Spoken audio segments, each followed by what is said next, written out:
काय नोकरी करत होते पप्पा? वडील गुजरातला होते, तिथं पूर्ण 12 तास ड्युटी वगैरे असायची. मग त्याच्यामुळे त्यांनी व्यवसाय निवडला की आपण छोट्या व्यवसायात तेवढी इन्कम करू शकतो बुवा, तर कशाला एवढे. सफिशियंट होतं का म्हणजे की जो फॅक्टरीचं जे सॅलरी यायची ती सॅलरी आणि जे नवीन सोडायचं काय त्यांनी सुरू केलं होतं एक छोटासा पॉईंट, छोटीशी गाडी? सुरुवातीला तर नव्हतं एवढं. बिझनेस कसा असतो की एक छोटं झाड लावल्याप्रमाणे सुरुवातीला खूप त्याला आपल्याला केअर घ्यावी लागते आणि नंतर एकदा झाड जेव्हा मोठं होतं तेव्हा आपल्याला फळ वेचायची वेळ असते. त्याच्या छायामध्ये आपण हो. ग्रो.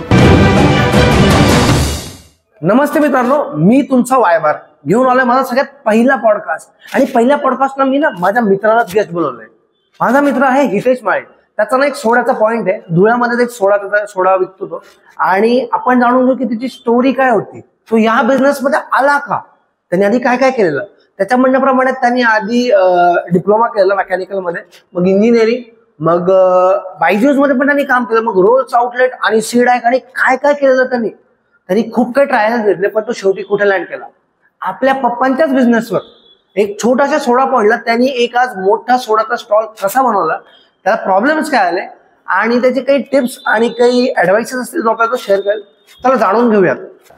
नमस्ते हितेश, धन्यवाद आल्याबद्दल. तुमचं आम्ही हे करत आहोत, वेलकम. आमच्या पहिल्या पॉडकास्टला तुला आम्ही बोलवतोय, मला खूप छान वाटतंय.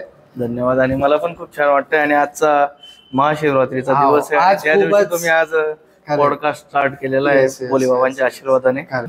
बर, मग मला जाणून घ्यायचं की तुझी स्टोरी काय आहे. मग स्टोरी म्हणण्यापेक्षा सुरुवात कुठून झाली? तुझं एज्युकेशन काय आहे? तू कोणत्या स्कूलला? हा, माझं एज्युकेशन मेकॅनिकल इंजिनिअरिंग झालेलं आहे. मी सुरुवातीला कंपनीत पण गेलो, तिकडे जॉब वगैरे केला. कोणती कंपनी? मी कसला जॉब? आणि बायजूस मध्ये होतो मी. ओके. हो. बायजूस ते स्कॅम वगैरे केले ते वाले का? तुझ्यासोबत पण स्कॅम झालेला का? नाही, मी तिथं एज्युकेटर होतो. अच्छा, म्हणजे टीचर. हो. पण नंतर मला रिअलाइज झालं की आपण कुठेतरी दुसऱ्याच्या हाताखाली काम करण्यापेक्षा जर आपला छोट्याशा गावामध्ये किंवा आपण शहरात म्हणूया, छोट्या शहरात छोटा बिझनेस जरी असेल, जो मला एक लेगेसी म्हणता येऊ शकतो आपण, की वडिलां थ्रू मला एक छोटासा बिझनेस मिळाला.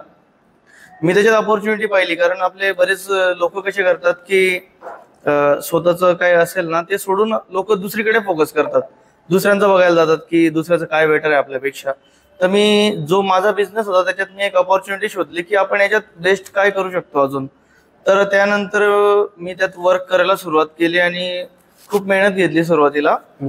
तर आज तुम्ही बघू शकता, तुम्हाला पण माहिती असेल, पूर्ण धुळे शहरात आज आपलं नाव टॉपला चालतं. काय ना आपल्या गाडीचं? आपलं महाजन फॅमिली सोडा पॉइंट म्हणून बिझनेस आहे आपला. महाजन फॅमिली सोडा पॉइंट. अच्छा.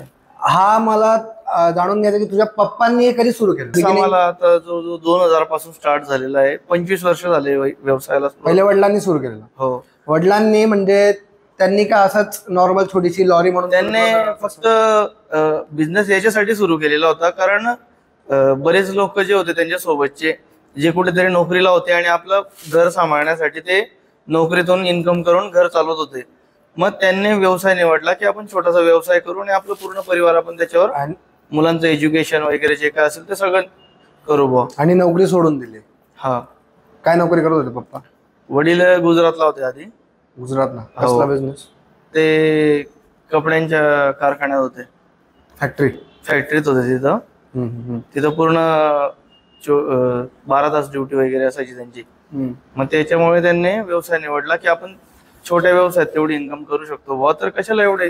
सफिशियंट होतं का म्हणजे की जो फॅक्टरीचं जे सॅलरी यायची ती सॅलरी आणि जे नवीन सोडायचं काय त्यांनी सुरू केलं होतं एक छोटासा पॉईंट, छोटीशी गाडी? सुरुवातीला तर नव्हतं एवढं, पण नंतर हळूहळू. बिझनेस कसा असतो की एक छोटं झाड लावल्याप्रमाणे. बरोबर. सुरुवातीला खूप त्याला आपल्याला केअर घ्यावी लागते, पाणी द्यावं लागतं, वाचावं लागतं. हो. आणि नंतर एकदा झाड जेव्हा मोठं होतं तेव्हा आपल्याला फळ वेचायची वेळ असते. त्याच्या छायामध्ये आपण ग्रो होतो आणि आपण. बरोबर. त्याचप्रमाणे जेव्हा त्यांनी व्यवसाय चालू केला तेव्हा खूप छोटा होता व्यवसाय आणि तेव्हा मार्केट पण खूप छोटं होतं. आज तुम्ही बघायला गेले तर आपल्या धुळे शहराचं मार्केट पण खूप मोठं झालेलं आहे आणि त्यानुसार व्यवसायाच्या संधी पण खूप वाढलेल्या आहेत आता. बरोबर. ठीक आहे. आणि मला एक सांग, तू काय डिप्लोमा केलाय का इंजिनिअरिंग केलंय मेकॅनिकल मध्ये? मी दोघे केले. डिप्लोमा आणि इंजिनिअरिंग दोघे झाले. त्यात मी अजून सीडॅक पण केलाय आयटी साठी. अच्छा, सीडॅक सुद्धा केलंय? हो. बरं, अजून काय? तू जॉबला होता कुठे? बायजूसला? हो. बायजूसला कसं काय जॉबला लागला? बायजूसला मी नेमकं माझा एक बिझनेस होता. कसला? रोल्सचा आम्ही बिझनेस स्टार्ट केला होता 3 फ्रेंड्स मिळून. Correct correct correct. गावातच झाशी राणी चौकात. बरोबर बरोबर. पण आमचा बिझनेस डिसेंबरला स्टार्ट झाला आणि मार्च महिन्यात लॉकडाऊन लागलं. हो. त्यामुळे आम्हाला फायनान्शियल खूप प्रॉब्लेम आला. रेंट वगैरे सगळं घरातून चालू होतं आमचं. त्यानंतर मी निर्णय घेतला की आपण बॅकफुटला यायला पाहिजे, कारण आपल्याकडून एवढं झेपावलं नाही जाऊ शकत. म्हटलं फायनान्शियल आपण खूप अडगत चाललोय, त्यापेक्षा मी एक स्टेप मागे आलो आणि नंतर मी जो माझा छोटासा व्यवसाय होता त्यातच मी फोकस केला आणि त्याला ग्रो केला. आज नाही, त्याच्यानंतर तू जॉबला लागला ना बायजूसला आफ्टर शटिंग? हा बरोबर. तेव्हा मी थोडे महिने जॉब केला बायजूसला, वर्क फ्रॉम होम चालू होतं. नंतर मला रिअलाइज झालं की जॉब वगैरे माझ्याने होऊ नाही शकत. आपण बिझनेस करणार आहोत. एक ट्राय करून बघितलं मी जीवनामध्ये की असं नंतर रिग्रेट नको राहिला बुवा. Correct correct. कारण आपले बरेचसे फ्रेंड्स आहेत जे आज खूप चांगल्या पॅकेजला जॉबला आहेत पुणे मुंबईमध्ये. आपल्याला कधी असं वाटायला नको बुवा की आपण पण ट्राय केला असता, आपण पण काहीतरी असतो बुवा कोणत्या तरी पॅकेजवर. तो रिग्रेट नको राहिला म्हणून मी ट्राय केला. पण मला रिअलाइज झालं की आपण जॉब नाही करू शकत आणि जेवढं पॅकेज ते आज पुण्यात सेटल मस्त स्वतःला की खूप चांगलं इन्कम आहे बुवा, आपण सेटल आहेत, तेवढी इन्कम आज आपली धुळ्यात असते. बरं, इथेच मला तुला आता असं विचारायचं आहे की तू जसं बोलला की तू फूड बिझनेस मध्ये पण थोडा एक्सपिरियन्स घेतलाय. जसं तू बोलला की डिसेंबर मध्ये तुम्ही सुरू केलेलं आणि मार्च मध्ये करेक्ट की एप्रिल मध्ये? मार्च मध्ये तुम्ही शटडाऊन केलं ड्यू टू लॉकडाऊनमुळे. ठीक आहे, मला मान्य आहे. पण मला हे सांग की तुला फूड बिझनेस मध्ये तुझा एक्सपिरियन्स कसा होता, तुमचा सेल कसा होता ओव्हरऑल? एक्सपिरियन्स सांगायला गेलं तर एक्सपिरियन्स खूप चांगला होता आमचा त्यात. कारण सेल पण डे 1 पासून आमचा खूप चांगला होता. किती होता तरी अंदाजे एव्हरेज सेल काय होता तुमचा? एव्हरेज सेल आमचा 12-13 हजार पर्यंत जायचा पर डे डे 1 पासून. बर. त्यात आम्ही लकी असे होतो की आम्हाला जो बिझनेस मिळाला होता ते आधी दुकान ऑलरेडी चालू होतं. ते आम्ही न्यू सेटअप नव्हता केला, सेटअप ऑलरेडी चालू होता मागच्या 3 महिन्यापासून. ओके. पण त्यांचे इंटरनल थोडे इश्यू असल्यामुळे त्यांनी ते शॉप सोडलं आणि आम्हाला ती अपॉर्च्युनिटी मिळाली की आम्ही ती ग्रॅब केली. त्यामुळे आम्हाला जे मध्ये माणसं होते आमच्याजवळ कामाला ते पण ऍज इट इज होते, सगळा सेटअप ऍज इट इज होता. फक्त ओनर आम्ही चेंज झालो होतो दुकानाचे आणि त्यामुळे आमचा पण एक कस्टमर बेस होता, त्याचा आम्हाला तिथं बेनिफिट मिळाला. आधी पण रोलच होतं का? हो. मग तू बोलला जसं की लॉकडाऊन नंतर तुम्ही बंद केलं. हो बरोबर. तुला असं वाटलं नाही का की लॉकडाऊनच्या पिरियड मध्ये आपण काहीतरी असं करू शकतो की आपण आपला सेल वाढवू शकतो? किंवा आय नो की लॉकडाऊन हा कम्प्लीट बंद होता, पण सेकंड लॉकडाऊन मध्ये थोडा चान्स होता. जसं मी पण सुरू केलेला माझा बिझनेस सेकंड लॉकडाऊन मध्ये स्टार्ट केलेला. तर मी कसं केलं की मी लोकांकडे जाऊन बर्गर्स मोमोज हे मी डिलिव्हर केलेले. तर तुला असं काही थॉट प्रोसेस नाही आला का लॉकडाऊन मध्ये की मी तरी पण ट्राय करावा बिझनेस सर्व्हाइव्ह करायचा? कसं झोमॅटो स्विगी झालं असं काही? गोष्ट अशी होती की मी जेव्हा पहिलं लॉकडाऊन लागलं ना, तर ऍक्च्युली मी बिझनेस स्टार्ट करण्यासाठी मला फायनान्शियल सपोर्ट करून अजिबात नव्हता. मी जेवढं पण भांडवल उभं केलं होतं मी सगळं फ्रेंड सर्कल मधून उभं केलेलं होतं. कर्ज घेतलं होतं का? नाही, कर्ज तर नाही घेतलं होतं, पण फ्रेंड सर्कल मध्ये ते खूप कोऑपरेटिव्ह फ्रेंड्स आहेत माझे. ओके. त्यांच्या थ्रू मी पूर्ण मनी अरेंज केलेला होता. किती पैसे लागले तुला? तरी आम्हाला समथिंग 3-4 लाख पर्यंत पर हेड लागले. 3 पार्टनर्स. हो. पर हेड 3 लाख 4 लाख. हो. तर त्यानंतर आमचं जे शटडाऊन केलं आम्ही, त्यामुळे मग मला असं होतं की यांचे पैसे मला रिटर्न करायचे होते. ओके. त्यासाठी मी बॅकफुटला घेतला आणि माझी पार्टनरशिप काढून मी सगळ्यांचे पैसे रिटर्न केले. त्यानंतर मग मी बायजूसला जॉब लागला? नाही, तिथूनच रिटर्न केलं मी पार्टनरशिप काढून माझी. ओके. आणि नंतर मग मी बायजूसला जॉब केला. ओके. वर्क फ्रॉम होम चालू होतं तेव्हा माझं लॉकडाऊन मध्ये. पण तेव्हा मला समजलं की जॉब वगैरे माझ्याने नाही होऊ शकत. बायजूसला काय सॅलरी होती? तिथं मला 4 लाखचं पॅकेज होता. 4 लाख पॅकेज 4 LPA म्हणजे महिन्याचे साधारण किती असतील? 30,000. 30-35. 30. हो. काम काय होतं? Online teaching? हा, टीचिंगचं काम होतं माझं. Okay. Apart from online teaching काही म्हणजे अजून तुम्हाला साईटवर काही सेल्स होता की फक्त टीचिंग? नाही, माझं टीचिंगला होतं. सेल्सची वेगळी टीम होती. ओके. हो, सगळे वेगवेगळे प्रोफाईल असतात त्यांच्या. बायजूस म्हणून तू काय असं शिकला की जे तू मे बी फ्युचर मध्ये कुठे वापरलं असेल किंवा वापरण्याचा काही इरादा असेल किंवा काही?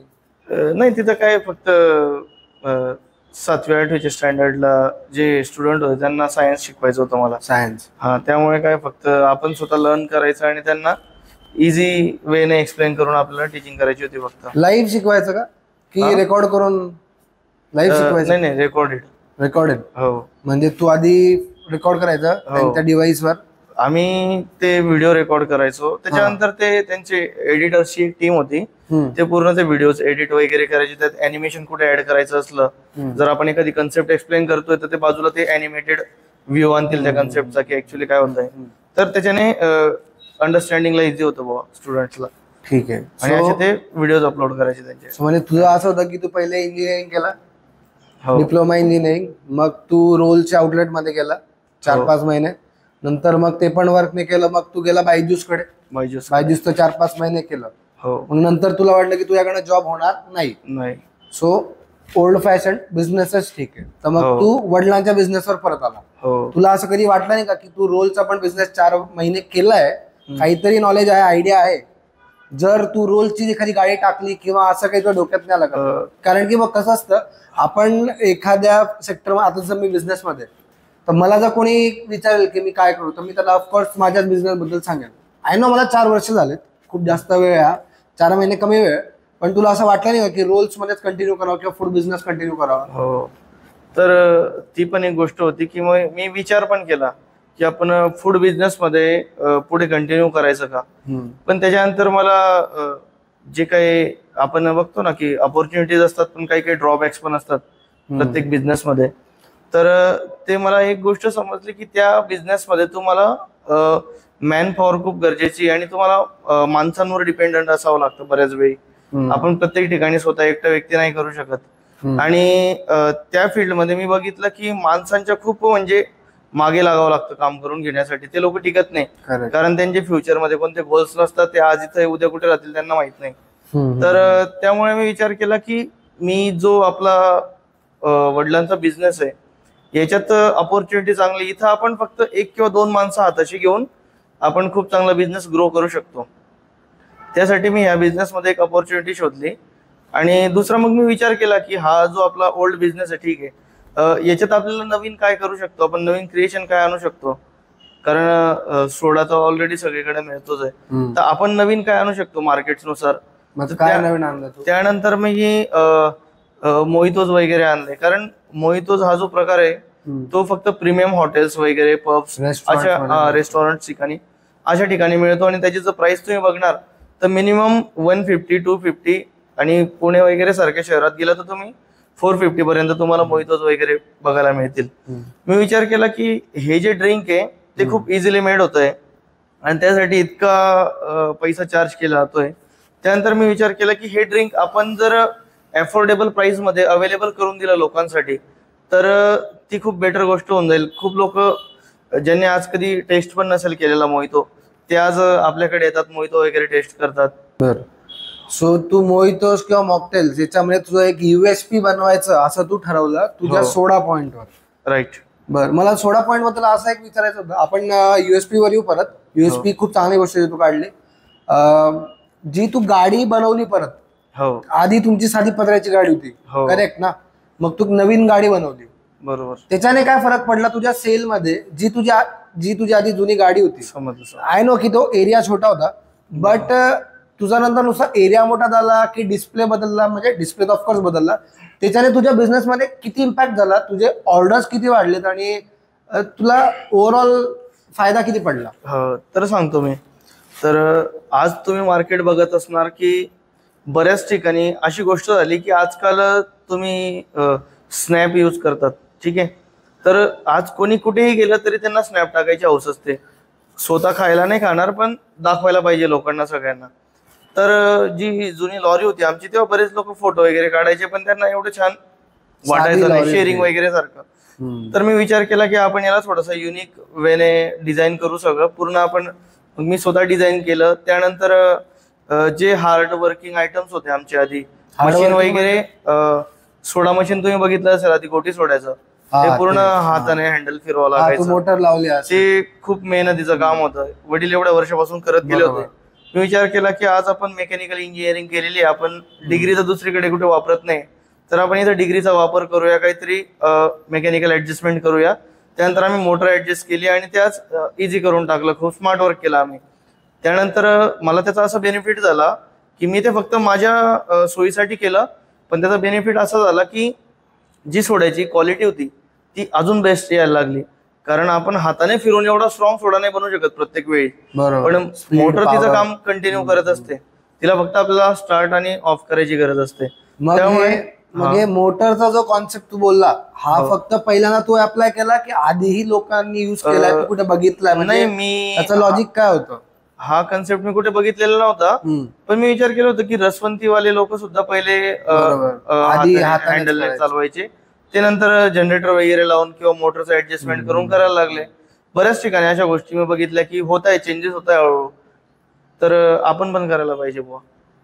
स्वतः मोटर लावलं. हो. आणि हे मोटर अजून कोणी वापरतं बाकीचे सोडेवाले आसपास? नाही, आपल्या 2 शाखा आहेत. एक आपल्या इथं दत्त मंदिरला तिचा यूज आहे आणि जैन सिनरच्या शाखेवर पण आपण तेच सिस्टम. अच्छा, 2 शाखा आहेत तुमच्या? हो. ओके, हे नव्हतं माहित मला, जेन्युइन नव्हतं माहित. हो. आणि मला मी जसं तुला विचारलं होतं की तुझा जो सेल मध्ये किती इम्पॅक्ट झाला ते स्नॅप वगैरे आलं लक्षात. माझा प्रश्न असा होता की तर ते सेल मध्ये इम्पॅक्ट किती झाला जुन्या गाडीवर ना तर नव्या गाडीत येणार? बरोबर. नव्या गाडीला तुम्हाला सांगतो मी, 2022 ला धनतेरसच्या दिवशी आम्ही नवीन स्टॉल ठेवला तिथं आणि सुरुवात केली नवीन स्टॉलवर.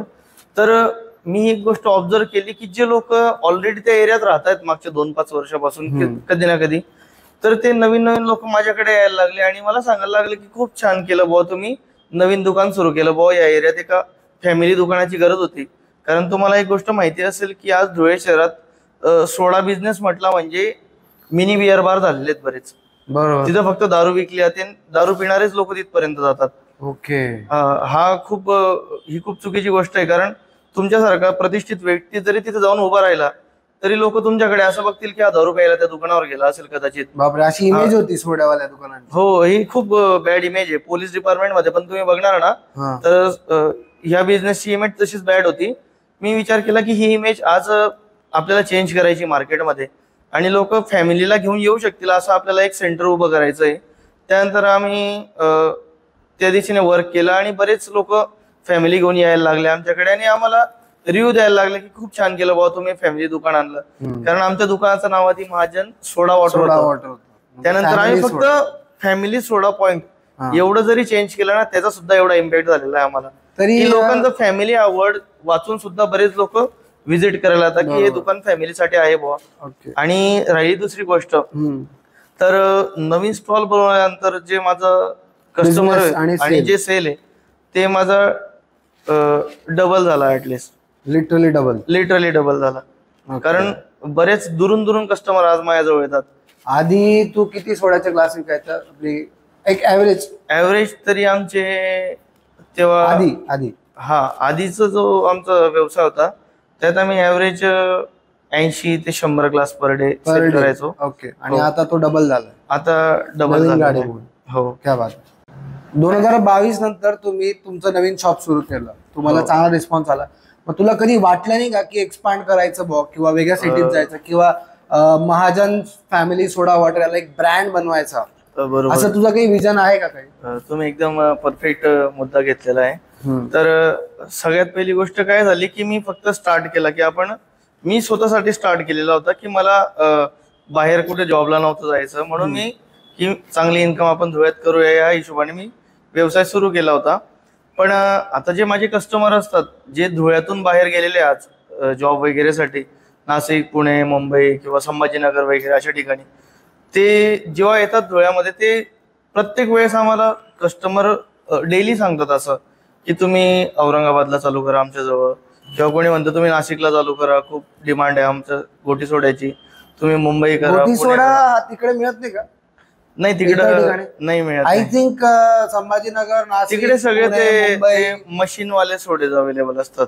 ते डायरेक्ट जे ते टॅप केलं की ही क्वालिटी आणि त्या क्वालिटीत नाही. मी स्वतः ते एक्सेप्ट करतो. म्हणजे तुम्हाला फक्त लिटरली असं गार पाणी पितोय, फ्लेवर पाणी एवढंच फील येईल. आणि खूप स्वीट लागतं ते. खूप स्वीट असतो. आपला जो तुम्ही जे गोटी सोडा बोलला स्ट्रॉंगनेस असतो. एक्झॅक्टली. तो म्हणजे काहीतरी एक वेगळीच मजा येते त्याची. मला स्वतःला गोटी सोडा खूप आवडतो. गोटी soda is any time my priority आणि इट इज व्हेरी हाजमा, व्हेरी गुड हाजमा. राईट. खूप छान वाटतं. म्हणजे आता तो ढेकऱ्या तर मजा वाटते. ते त्या सोडांमध्ये मजा नाही. किंवा जे पॅक बॉटल्स असतात ते सो आहेत, नॉट सो गुड. बरोबर आहे.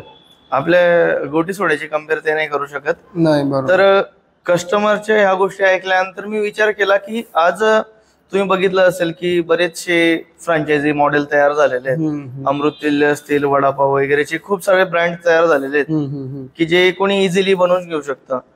तर मी विचार केला की आज जी आपली क्वालिटी सोड्याची, ही क्वालिटी बाहेर कुठे अवेलेबल होत नाही इझिली. मी स्वतः बरेच ठिकाणी फिरून आलेलो, नाशिक, पुणे, मुंबई वगैरे. मला स्वतःला कधी असं माझी जी क्वालिटी हिच्या 50% सुद्धा मला एक क्वालिटी कुठे मिळाली नाही सोड्याची. तर मी विचार केला की हा बिझनेस आपण वाढवू शकतो.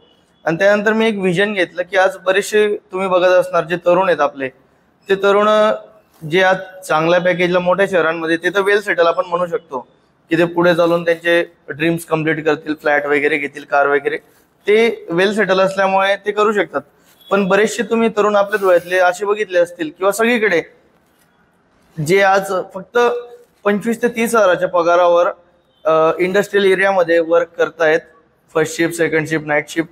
आणि त्यातल्या त्यात त्यांना पूर्ण फॅमिलीचा लोड पण त्यांच्यावर असतो, जबाबदाऱ्या असतात, त्यामुळे त्यांना करावंच लागतं. आणि एवढ्या कमी पैशात एवढ्या मोठ्या शहरात सर्व्हाइव्ह करणं खूप डिफिकल्ट आहे, हे प्रत्येकाला माहिती आहे. खूप जुगाड करावं लागतात त्यासाठी माणसाला.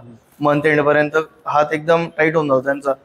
तर अशा तरुणांसाठी एक व्यवसायाची संधी मी उपलब्ध करून द्यायच्या प्लॅनिंग मध्ये, की खूप कमी भांडवल इन्व्हेस्टमेंट करून जेवढी मेहनत ते आज कुठेतरी दुसऱ्यासाठी घेत आहेत कंपनीत, तेवढीच मेहनत जर त्यांनी स्वतःच्या व्यवसायाला वाढवण्यात घेतली तर ते पुढे जाऊन खूप चांगली इन्कम त्या मोठ्या शहरांमध्ये जनरेट करू शकतात. म्हणजे ते पार्ट टाइम करू शकता की फुल टाइम, ते त्यांच्यावर डिपेंड आहे. आता मला एक सांग, म्हणजे मला सांगा की जर तुम्ही एखाद्या ठिकाणी जॉबला जाऊन तुम्ही जर 30-40 हजार इन्कम करतायत, 50 करतायत, ठीक आहे, आणि त्याच जागेवर जर तुम्ही त्या शहरात स्वतःचा व्यवसाय उभा करून तुम्ही महिन्याला 70-80 हजार रुपये जर कमवतायत, तर तुम्ही काय म्हणणार, मी फुल टाइम व्यवसायाला देऊन मी त्याच्यात इन्कम वाढवेल ना अजून, आणि त्यात स्वतःचा पण. हा, या मग तुझ्या ज्या कॉन्सेप्ट मध्ये म्हणतोय की मग त्यासाठी मग वर्कर लागेल. सपोज मी तुझी फ्रँचायझी घेतली, महाजन फॅमिली सोडा वॉटर, हे मला हवी आहे फ्रँचायझी, बरोबर, तर मग मला वर्कर लागेल जर मी फुल टाइम करायचं ठरवेल, बरोबर, किंवा मला आता मीच स्वतः ओनर आहे, मीच स्वतः वर्क करेल आणि मीच माझं पोट भरेल, बरोबर. तर मग याच्यासाठी मला माणूस लागेल सोबत, एक ऍज अ हेल्पर म्हण किंवा कोणी लागेल, असं की मी एकटा मॅनेज करू शकतो? एकटं करायला तर मॅनेज करू शकता तुम्ही, त्यात काही प्रॉब्लेम नाही, हेक्टिक पडेल. पण गोष्ट कशी होईल की जो वेटिंग टाइम असतो ना ऑर्डर्सचा, तो वाढेल कस्टमर्सचा. आणि पुढच्या वेळेस जो कस्टमर तुमच्याकडे यावेळेस खूप वेळ वेट करून गेलेला आहे, तो पुढच्या वेळेस विचार करेल, यार इथं गेलं की खूप वेळ लागतो. क्वालिटी जरी असली तरी कस्टमर, रात्री कसं आहे, रात्री लोक रिलॅक्स व्हायला येतात, माझ्याकडे लोक अर्धा तास बसून येतात, कारण ते रिलॅक्स व्हायला झालेले असतात, दिवसभरचा स्ट्रेस काढायला. पण मोठ्या शहरांमध्ये खूप धावपळीचं असतं, तुम्हाला तर माहिती सगळ्या गोष्टी, बरोबर. तर त्या ठिकाणी तुम्हाला जर सोबत कोणी असलं हेल्पर की जो बॅकग्राऊंडचं सगळं काम सांभाळून घेतोय, तर तुम्ही कस्टमरचा जो टाइम आहे, वेटिंग टाइम, तो कमी करून तुम्ही ऑर्डर लवकर देऊ शकता. तरी अंदाजा मला किती हेल्पर्स लागतील आणि त्यांचं सॅलरी किती राहील अंदाजा? तुम्ही समजा माझा तुम्ही बिझनेस स्टार्ट केलेला आहे, तर तुम्हाला एकाच माणसाची गरज आहे तुमच्याजवळ, जो की तुम्हाला इझिली मॅक्झिमम 8-10 हजार पर्यंत अवेलेबल होऊ शकतो. लोकल लागेल की तुम्ही प्रोव्हाइड करणार माणूस, किंवा तो ट्रेंड राहील, किंवा नाही, कोणताही लोकल तुमचा कॉन्टॅक्ट मधला जो असेल, तुम्ही त्याला एक तर आमच्या मेन ब्रांचला आणू शकता ट्रेनिंगसाठी, ते त्याला इथं पूर्ण ट्रेनिंग दिली जाईल. किंवा तुमच्या ठिकाणी जर तुम्ही म्हणणार की इथे येऊन ट्रेनिंग पाहिजे, तर तिथे येऊन पण आम्ही ट्रेनिंग तुम्हाला प्रोव्हाइड करून देऊ शकतो. म्हणजे तुम्ही स्वतः जाऊन पण, समजा मी पुण्याला उघडतोय, तिकडे तुम्ही स्वतः याल, मला ट्रेन कराल. ट्रेनिंग पिरियड किती? ट्रेनिंग पिरियड तुम्हाला 1 वीक पण खूप झाला, 7 दिवस. हो, इनफ. म्हणजे मला सगळे फ्लेवर्स, सगळे मॉकटेल्स, कोल्ड कॉफी, शेक्स, हे सगळे मला विदिन 7 डेज मला लक्षात येऊन. हो, आता चालू आपल्याकडे 40 प्रोडक्ट्स आहेत. सोड्याचे पण प्रकार आहेत, त्यानंतर मोहितोज मी तुम्हाला बोललो, आता येणाऱ्या 1 मार्च पासून त्यात मोहितोचे पण अजून 6 फ्लेवर्स ऍड करतोय, नवीन प्रकार. ओके, मला एक विचार, तुमच्या हिशोबाने तुमचा जो ग्लास आहे, एक ग्लास किती ml चा आहे? तो 300 ml, 300 ml चा ग्लास आहे. त्याच्यामध्ये तुमचं ग्रॉस मार्जिन किती? ग्रॉस मार्जिन म्हणजे तुम्हाला तुमचं जे पण मटेरियल टाकून ते सोडून किती उरतं? नुसतं फक्त मटेरियल कॉस्ट सोडून किती उरतं? तर मी तुमचा एक मागचा क्वेश्चन तुम्हाला आठवून देतो. हा. तुम्ही मला विचारलं होतं की फूड इंडस्ट्रीमध्ये तुम्ही वर्क केलं होतं 4-5 हा, महिने, बरोबर, बरोबर. तुम्ही त्यात का कंटिन्यू करायचा विचार नाही केला? कारण फूड इंडस्ट्रीमध्ये तुम्ही बघायला गेले तर सगळा जो तुम्हाला खर्च लागतो एखादं प्रोडक्ट बनवण्यासाठी, ज्या प्राइसला तुम्ही सेल करतायत, तर फूड इंडस्ट्रीमध्ये त्या सगळ्या गोष्टी मायनस करून तुमचं जो शॉप असेल त्याचं रेंट किंवा माणसांची नेट सॅलरी प्रॉफिट सगळं काढून तुमचं नेट प्रॉफिट 50 ते 55% येऊन थांबतो कधी कधी फूड इंडस्ट्रीमध्ये. पण ह्या इंडस्ट्रीमध्ये मला बेनिफिट असा आहे की माझं सगळं काढून जो प्रॉफिट उरतोय तो माझा 70 to 80% असतो. नेट प्रॉफिट रेंट पकडून, माणसाचा पगार पकडून, हो सगळं पकडून. काय बात आहे, मला पण सुरू करावं लागेल. सोडून देतो थोडा दिवस. बर, म्हणजे तुमचं म्हणणं की जर एक ग्लास 10 रुपयाचा आहे तर याचा अर्थ आहे की तो तुम्हाला 2 रुपयात पडतो. हो, 2-3 इन शॉर्ट. हो, है ना? कारण की तुम्ही जर बोलताय की 70% 75% तुमचं नेट आहे. नेट म्हणजे प्रोडक्टचं, तुमचं प्रोडक्ट्स टाकण्याचं ते कॉस्टिंग, माणसाचं सगळं पकडून फक्त 20% जातं. बरोबर. म्हणजे किती बेस्ट गोष्ट आहे. म्हणजे मला तरी वाटतं की दिस इज अ गुड बिझनेस, कारण की त्याच्यामध्ये फक्त 20% तुमचं नेट एक्सपेन्स आहे. नेट टोटल खर्च 20%. तुम्ही 30% जरी धरला तरी 70% तुमच्याकडे नेट मार्जिन पडलंय. नेट मार्जिन खूप चांगला मार्जिन. म्हणजे मी स्वतः ॲज अ फूड बिझनेस मध्ये माझा एक्सपिरियन्स सांगतो की सगळं रेंट राहून सगळं प्रोडक्ट काढून ना, फक्त माझ्याकडे तर रेंटची जागा नाही म्हणून मला 35, 33, 32% नेट मार्जिन आहे माझं. 32% माझ्याकडे. तर समजा जर हे 100 रुपयाला बनतंय तर माझ्या हातात 32 रुपये येणार आहेत. म्हणजे रेंट वगैरे माणसांचा पगार देऊन, लाईट बिल देऊन 32 रुपये माझ्या हातात येतील. पण तुम्ही म्हणताय की एवढं नाहीच लागत. म्हणजे this is a very good business. आवडला मला, म्हणजे पर्सनली आय लाईक. खूप चांगलं मार्जिन बिझनेस. त्यामुळे आणि मला अपॉर्च्युनिटी मला खूप तरुणांपर्यंत घेऊन जायची पुढे. मला एक विचारायचंय, समजा मी फ्रँचायझी घेतो तुमची, तर माझी इन्व्हेस्टमेंट किती लागेल मला, इनिशियल इन्व्हेस्टमेंट, आणि माझा ROI म्हणजे रिटर्न ऑन इन्व्हेस्टमेंट हा कसा येईल आणि किती टाइम मध्ये येईल ROI? बरोबर. याच्यावर तुम्हाला सांगतो की आज तुम्ही जर गोटी सोड्याच्या इंडस्ट्रीचं बोलतो मी तुम्हाला, तर गोटी सोडा इंडस्ट्रीमध्ये तुम्ही जर 2-3 फ्रँचायझी मॉडेल बघितले आहेत ऑलरेडी. धुळ्यात पण आहे पब म्हणून, ते गोटी सोडा आहे. म्हणजे सोड्याचाच प्रकार आहे. गोटी नाही येते. गोटी नाही येतो, पण सोड्याचीच एक फ्रँचायझी मॉडेल आहे ना ती. बरोबर. तर त्यांची इन्व्हेस्टमेंट बघायला गेलं तर त्यांची इन्व्हेस्टमेंट जवळजवळ 9 ते 10 लाखापर्यंत जाते. हो, ते मशीन खूप जास्त इन्व्हेस्टमेंट घालून देता येते. तर मला हा जो व्यवसाय आहे तो कमी इन्व्हेस्टमेंट मध्ये अवेलेबल करून द्यायचा आहे लोकांना. मग हा जो बिझनेस आहे याचं जे टोटल भांडवल जात आहे हे तुम्हाला 5 लाखाच्या आतच येईल पूर्ण इन्व्हेस्टमेंट. विदिन 5 लाख तुमचा पूर्ण बिझनेस स्टार्ट होईल. आणि त्याच्यानंतर जो तुम्ही बोलले रिटर्न ऑन इन्व्हेस्टमेंट, ही जर रिटर्न ऑन इन्व्हेस्टमेंट तुम्हाला सांगायला गेलं ते मॅक्झिमम 8 to 10 months मध्ये तुमचं कव्हर होतं. 12 महिन्याच्या आत मला माझे 5 लाख रुपये परत मिळून जातात. ओके. मी तुम्हाला, म्हणजे तुम्ही माइंड ना करू, पण तुम्हाला एक सजेशन देऊ शकतो मी. बघा, म्हणजे तुमच्यावर आहे. माझ्या पर्स्पेक्टिव्हने, आता मला माहित नाही बाकीच्यांचं काय म्हणणं आहे याच्यावर, पण जर मी जस्ट 5 मिनिटं आधी रेडी होतो तुमची फ्रँचायझी घ्यायला, पण 5 लाखावर मी दुसऱ्यांदा विचार करेल की नाही, मी दुसरं काहीतरी ट्राय करतो. माझा रिझन असा आहे, पर्सनल रिझन सांगतो, ते असं आहे की 5 लाख रुपये जर मी टाकेल, हे तुम्ही बोलताय की तुम्ही म्हणता की 12 महिन्याच्या आत येईल. I agree, I believe you. पण समजा मी कोणी रँडम पर्सन आहे, मला नाही विश्वास होणार की एवढं 12 होऊ शकतं बा, म्हणजे 12 महिन्यात तुमचा ROI आहे. बरोबर. तेव्हा मी तुम्हाला एक सजेशन देऊ शकतो की जर तुम्ही तुमची इन्व्हेस्टमेंट व्हॅल्यू जी 5 लाख आहे, तुम्ही जर तिला कमी केलं, लाईक 2 लाख किंवा 2.5 किंवा 3 लाख, म्हणजे कसं की त्यात तुमची गाडी जेवढी साईज आहे तेवढी नाही, तर त्याच्यात छोटी म्हणा, कमी प्रोडक्ट्स म्हणा, ROI 12 महिन्यातच ठेवा. पण छोटी गाडी, तुमची जी फीज असेल ती राहू द्या, तिला नका कॉम्प्रोमाइज करू.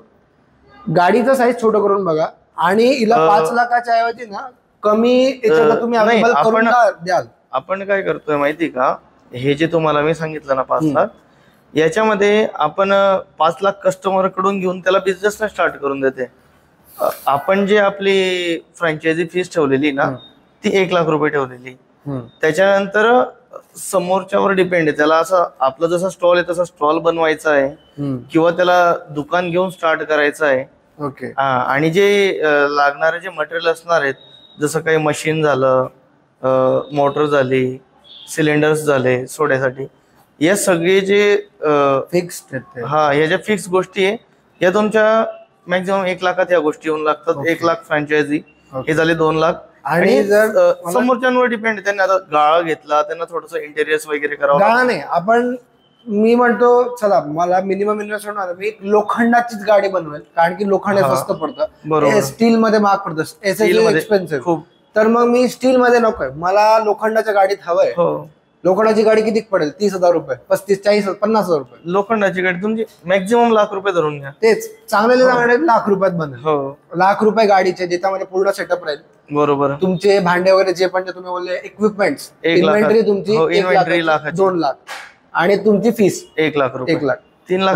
3 लाखामध्ये आपण मिनिमम बिझनेस सुरू करू शकतो. तर माझी जरी ऍडवाइस आहे की तुम्ही जर तुमच्या क्लायंट्सला रादर दॅन 5 लाखचा आकडा दाखवण्यापेक्षा जर तुम्ही 2.5 लाख दाखवला, बरोबर, 3 पण नाही 2.5. पण तुम्ही बघायला गेले तर तुम्ही जे बोलतायत ना की लोखंडाची गाडी 30, 40, मॅक्झिमम 5, 50 हजारात बनून उभी राहील, हे तुम्ही आधी मार्केट फिरून या. नाही, मी ते नाही म्हणत की नाही होते. हो, नाही, आय अग्री. कारण तुम्ही जे सांगितलं ना त्या सगळ्या गोष्टी नाही पॉसिबल आहे 50 मध्ये. मी स्वतः मार्केट मी काय म्हणतो तुम्हाला, आता मी तुम्हाला हे वेगळं बोललो, 2.5 मध्ये त्याच्यामुळे बोललो कारण की 3 लाख मला तरी अजून बॅरियर वाटतोय. पण जर मी 2.5 या आकड्यात राहिलो तर मी एक जो माझा 5 लाखाचा पहिले तो तर हे होऊन गेला. पण तुम्ही 2.5 बोलले ना, मी तुम्हाला कॉल बॅक करू शकतो. बरोबर. कारण की 2.5 लाख रुपये ना आजच्या 2025च्या हिशोबाने आपण जुगाड करू शकतो. बरोबर. कुठून नाही 50,000 याच्याकडनं घेतले, 5-5 लोकांकडून आपण घेतले तरी 50 तरी होत आहे. तरी पण 5 लाख ही खूप मोठी अमाऊंट होऊन जाते. हे माझं बरोबर. हे 2.5 लाख आता मी तुम्हाला म्हणतो, तुम्ही जर ऍज अ बिगिनिंग करताय, ऍज अ म्हणजे स्टार्ट करताय, तर तुम्ही वाय नॉट तुमची फ्रँचायझी फी लाख रुपयाची जर 50,000 ठेवली, like for first 10 clients, example बोलतोय मी, काय तुमचा बिझनेस नाही सांभाळते, इट्स अप टू यू. हे माझं एक म्हणणं आहे आणि माझा पॉइंट आहे. तुम्हाला पटलं तर बघा. पण जर तुमची फॉर फर्स्ट 10 क्लायंट्स तुम्ही जर अशी कधी पोस्ट बनवली की फक्त, तर त्याचं पण मी विचार केलेला आहे. जे तुम्ही सजेशन सांगितलं ना मला आता, तर आपली जी फ्रँचायझी फीज आपण 1 लाख रुपीज ठेवलेली आहे, तर पहिल्या 5 कस्टमर साठी आपण त्यात 20% डिस्काउंट देणार आहेत. ओके, ठीक आहे, तुमचा तो जो पण आहे. माझा तरी तुम्ही तुमचे डिस्काउंट द्या, मी त्याला काय म्हणत. पण जर माझं एक म्हणायचं, तुम्ही फर्स्ट फ्यू कस्टमर साठी जर तुम्ही जर तिला 50% ऑफ केलं आणि जर तुम्ही म्हणाल की तुम्ही लकी आहात, तुम्ही माझे पहिले 10 कस्टमर मधले एक आहात, म्हणून मी तुम्हाला ही 50 मध्ये करून देतोय पहिली वाली. बरोबर. म्हणजे तुम्हाला टोटल 2.5 लाखामध्ये ही इन्व्हेस्टमेंट बेसिक पडेल आणि तुमचा ROI will be within like an year येऊन जाईल. म्हणजे तुम्हाला तुमचे 2.5 लाख पासून होतील 1 वर्षात. बरोबर. मला जर तुम्ही ही गोष्ट कन्व्हिन्स करणार तर मी येस म्हणेन 100%. कारण की 2.5 लाख माझ्यासाठी डुएबल आहे. मी अरेंज करू शकतो, कुठूनही करू शकतो. कसं आहे की मला नकोय जॉब, कंटाळलोय मी, जॉब फ्रस्ट्रेशन आहे, त्यापेक्षा 2.5 लाखाची इन्व्हेस्टमेंट आहे, वर्षभर ट्राय तर करू. बरोबर. ट्राय करायला काय हरकत आहे. कमीत कमी 2.5 पैकी माझ्या 2 जरी निघालेत तरी मी म्हणेल हा भाई एक्सपिरियन्स आला, पण माझ्याकडे नाही होते, आपला जॉबच बरा आहे. तर मला एक सेफ साईड राहील. 1 वर्षात मला कळून पण जाईल माझी किती लायकी आहे. बरोबर है ना. म्हणून माझं एक तुम्हाला ऍडवाइस राहील की तुम्ही जर फक्त फर्स्ट 10 किंवा 5 क्लायंट साठी जर तुम्ही ही डील पिच केली, की मी तुम्हाला 2.5 लाखामध्ये सेटअप करून देऊ शकतो मिनिमम, पण हा बेस्ट सेटअप राहील. बाकी इट्स ऑल ऑन यू की तुम्हाला कसं विकायचं. पटलं तर बघा. ओके. मला तरी माझं हे रेकमेंडेशन आहे तुम्हाला. बाकी मला पण 4 वर्ष झालेत कारण की बिझनेस मध्ये, पण माझ्या हिशोबाने बोललो. बरोबर. ठीक आहे. बिझनेस मध्ये तुमचा किंवा ओव्हरऑल कोणत्याही बिझनेस मध्ये तुमचा कोणी आयडल आहे, कोणी म्हणजे ज्याच्याकडून तुम्ही इन्स्पायर होतात किंवा मोटिवेट होतात, किंवा तुमचा कोणी गाईड आहे का? तर मी म्हणेल माझा रोल मॉडेल माझे स्वतः वडीलच आहेत. क्या बात आहे. कारण बघायला गेलं तर आज त्यांचं एज जवळपास 65 पर्यंत चालू आहे. ओके. त्यातल्या त्यात मागच्या 2 वर्ष आधी त्यांचा एक पुनर्जन्मच म्हणू आपण, कारण त्यांचं बायपास झालं, खूप कॉम्प्लिकेशन्स आले, एन्जिओप्लास्टी आली, त्यानंतर परत कॉम्प्लिकेशन्स आले, मग आम्ही बायपास केलं. तर एवढ्या सगळ्या घटना घडल्यानंतर सुद्धा ते आज माझ्या खांद्याला खांदा लावून माझ्यासोबत उभे असतात दुकानावर. बघितलंय. आणि बरेच लोक तुम्ही बघितले असेल, बायपास झाल्यानंतर खूप बसून एनर्जी पूर्ण गेलेली असते त्यांच्यामधली, त्यांच्याकडून पाण्याचा एक ग्लास सुद्धा उचलला जात नाही आणि ते एकदम फक्त बसतात, खातात, जगतायत फक्त ते लोक. आणि माझ्यासाठी मेन इन्स्पिरेशन म्हणजे माझे वडीलच आहेत. कारण ते आज माझ्यापेक्षा लवकर उठून सगळ्या कामांसाठी ते उभे असतात माझ्या आधीच. ही सगळ्यात मोठी इन्स्पिरेशन ही सवय आहे जी त्यांना 25 वर्षापासून आधीपासून आहे, खूप आधीपासून सवय येते. आणि तेच तुमचं मोटिवेशन आहे. हो, तेच एक मोटिवेशन आहे मला व्यवसायात. Very good, very good. माझ्या वडिलांचा तर काही बिझनेस नाही आहे, पण मी आज जे पण आहे त्यांच्यामुळेच आहे. बरोबर. कसंही असू दे, आता भांडणं सगळ्यांचे होतात घरी, पण आहे ते खरं आहे ते आहे. माझे तर खूप रोज भांडण होता पप्पांसोबत, पण शेवटी ऍट दी एंड ते होते म्हणून आपण आहोत.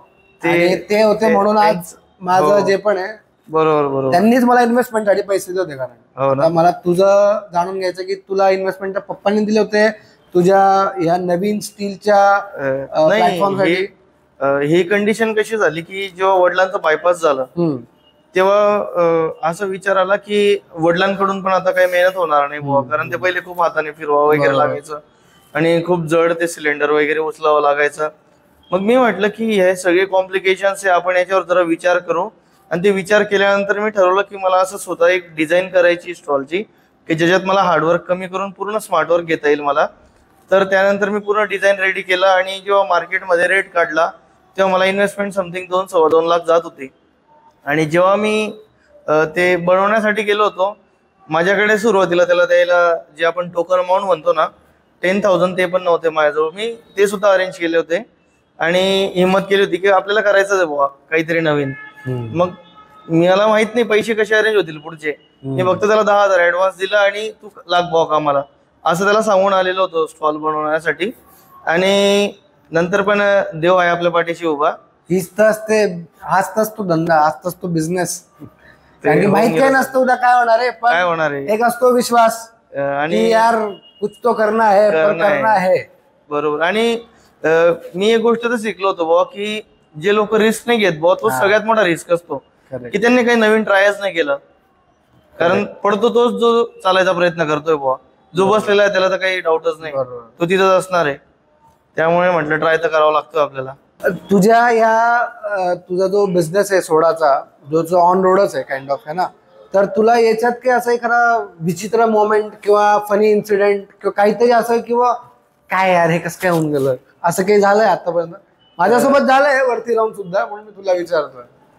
फनी मोमेंट्स रोजचे होत असतात काही ना काही, कस्टमर खूप जास्त असतात आपल्याकडे. तर आता एक इन्सिडेंट सांगतो. आपल्याकडे एक सोड्याचा प्रकार आहे शॉर्ट्स म्हणून. शॉर्ट्स, त्याचं नाव आपण शॉर्ट सोडा ठेवलेलं होतं. दारू असते का?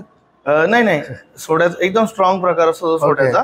ऍसिडिटी वगैरे साठी खूप बेस्ट असतो तो. ओके. तर तो सोडा प्यायला एक लहान मुलगा आला माझ्याजवळ. ऑलरेडी असे 15-20 कस्टमर उभे होते वेटिंग मध्ये. एक छोटा मुलगा आला, त्याने सायकल लावली की दादा हे 20 रुपये घे आणि अर्जंट शॉर्ट दे म्हणे. ते एवढं चुकीचं, 20 रुपयालाच इतका स्वस्त शॉर्ट घेतो. म्हणजे ते लिटरली एवढं बॅड इम्प्रेशन म्हटलं यार सोड्याचं नाव काय बोलला ते परत सांग, दिलं भारी होतं ते. दादा हे 20 रुपये घ्या म्हणे, अर्जंट शॉर्ट द्या म्हणे मला. तर ते खूप 20 रुपये द्या अर्जंट शॉर्ट दे. सगळे मुलं असतायत, जेवढे कस्टमर होते सगळे इतके असले. तू दिला का त्याला शॉर्ट अर्जंट? नाही. मग नंतर मी कामाला करतो लगेच दुसऱ्या दिवशी जाऊन मी परत नवीन मेन्यू कार्ड बनवलं आणि त्या सोड्याचं नाव फुलजार शॉर्ट ठेवलं. फुलजार? हा, फुलजार. फुलजार. हो. फुलजार म्हणजे काय? त्याला नाव ते पण म्हणतात फुलजार का फुलजार? हा, फुलजार. बराच मोमेंट असा पण क्रिएट होतो की बरेच लोक हॉटेलला जेवल्यानंतर सोडा प्यायला येतात. तर हॉटेलमध्ये राईस वगैरे ऑर्डर करतात. इथं आल्यानंतर पण भाऊ 2 जिरा राईस द्या वगैरे अशा गोष्टी होत असतात. तू आपल्या जे पण व्ह्युअर्स आहे हे बघतायत ब्लॉग्स, त्यांना काही बिझनेस साठी एखादी टिप देण्यात किंवा काही एखादं असं ज्याच्यात त्यांना हेल्प होईल बिझनेस, एखादं काही मोटिवेशन म्हण किंवा एनिथिंग, तुझी एखादी ऍडवाइस आजच्या नवीन ऑन्टरप्रिनर्सला जे फूड बिझनेस मध्ये किंवा कोणत्याही बिझनेस सुरुवात करतायत त्यांच्यासाठी तू काही 2 शब्द बोलणार त्यांना? जे ऍडवाइस तर एकच असेल बाबा की आज जो पण कोणी बिझनेस मध्ये उतरतोय तो काय करतो की ज्या क्षेत्रात तो व्यक्ती उतरतोय, आता समजून घ्या तुमचा फूड बिझनेस आहे, मला जर फूड बिझनेस स्टार्ट करायचा तर मी तुमच्यासारखे 10 लोकांचा फूड बिझनेस बघेल की याचा बघ बिझनेस किती होतो, याचा सेल किती, याचा प्रॉफिट किती, हे प्रत्येक जण हिशोब करतो. तर गोष्ट काय असते की आज तुझा तेवढा प्रॉफिट होतोय ना, तर त्याच्या मागे तुझी मेहनत किती वर्षांची आहे, तुला सुरुवात कशी झाली होती तुझी, तू पहिल्या दिवसापासून एवढा गल्ला उचलत होता का, ह्या गोष्टी तशा नसतात.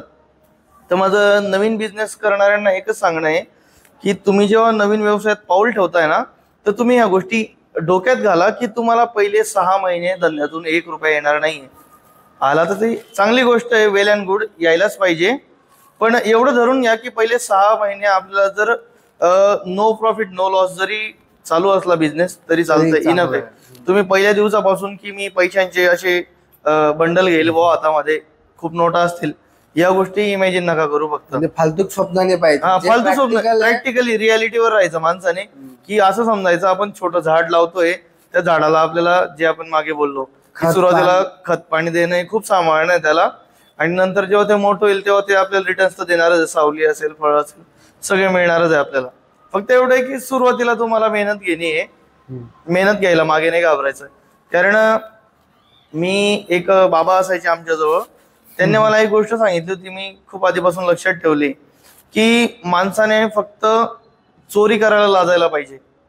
ते सोडलं तर बाकी कोणतं असं काम नाही की जे करायला लाज वाटली पाहिजे. कारण बऱ्याच लोकांना असं वाटतं की मी एवढं शिकलेलो आहे बुवा, मी काम कसं काय करू, 4 लोक बघतील, हसतील.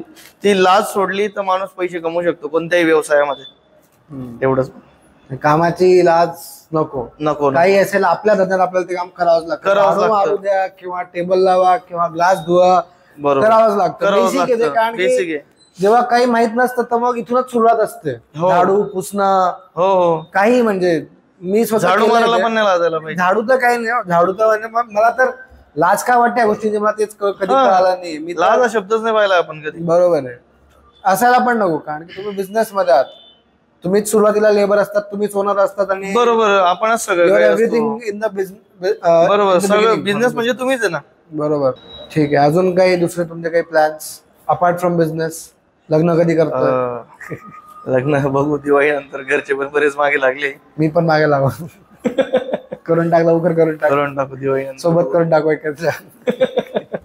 खर्च वाचेल ना बाई, आपण धंदेवाले आहेत. एखादी बुक जी तुला आवडते, कधी वाचन वगैरे करतोस? आवडतं तुला वाचन? वाचन आवडतं बऱ्यापैकी. म्हणजे जे असेल ते सांग. एखादी कोणती तू बुक अशी वाचली जी बिझनेस रिलेटेड असेल काही? शरद तांदळेंचं एक पुस्तक आहे. शरद तांदळे. तांदळे? हो. ओके. त्यांचं उद्योजकता म्हणून, एंटरप्रेनर. हा. आणि काय आहे त्याच्यामध्ये, काय आहे त्यांनी म्हणजे समरी मध्ये सांग, इन शॉर्ट. इन शॉर्ट म्हणजे असं आहे की त्याने त्यांची स्टोरी एक्सप्लेन केलेली. काय स्टोरी त्यांची? त्यांना पण व्यवसायात कशी सुरुवात केलेली होती, आणि जेव्हा त्यांना फॉरेन मध्ये बोलवण्यात आलं, विदेशामध्ये, तिथे त्यांना एक अवॉर्ड शो मध्ये बोलवलं होतं, तिथे त्यांना अवॉर्ड मिळणार होता, की तिथे त्यांना थँक्यू स्पीच कसं द्यायचं ते सुद्धा त्यांना माहित नव्हतं इंग्लिश मध्ये बोलायला. तर ज्या व्यक्तीला इंग्लिश बोलता सुद्धा येत नाही असा व्यक्ती सुद्धा फॉरेनला जाऊन एक अवॉर्ड घेऊ शकतोय, कारण तो मेहनत करत होता. मेहनतीला भाषेची गरज नसते, मेहनत ही कोणीही करू शकतं, आणि ती मेहनत करून माणूस कुठेही पोहोचू शकतं. बरोबर. अजून तुझे काही ड्रीम्स, काही अपार्ट फ्रॉम बिझनेस, काही म्हणजे तुला काहीतरी इकडे फिरायला जायचंय, मालदीवला म्हण, किंवा तुला गाडी घ्यायची एखादी, असं काही तुझं काही ड्रीम, म्हणजे काही स्वप्न असतं? जसं माझं स्वप्न आहे की मला एक छोट्याशा रेस्टॉरंटला याच्यापेक्षा मला एक मोठी बिल्डिंग बांधायची आहे, किंवा मला फिरायला जायचं बालीला, असं माझं आहे की मला एक गाडी हवी आहे, एखादी मोठी गाडी. तर तुझं काही तसं ड्रीम? तर सध्या ड्रीम हाऊस बनवायचं चाललंय सध्या. काय बात, म्हणजे आता बनवतायत का? हा, त्याचं कामाला लागून चाललंय आता. हो, काय बात, दिवाळीपर्यंत ते कम्प्लीट होईल. धंदा जोरात आहे आमचा. घर बनवायला लागले म्हणजे काय, इथे आता कोणी पडदा घेतलाय, त्यासाठी पण स्वाईप मारलंय. कट कर भाई.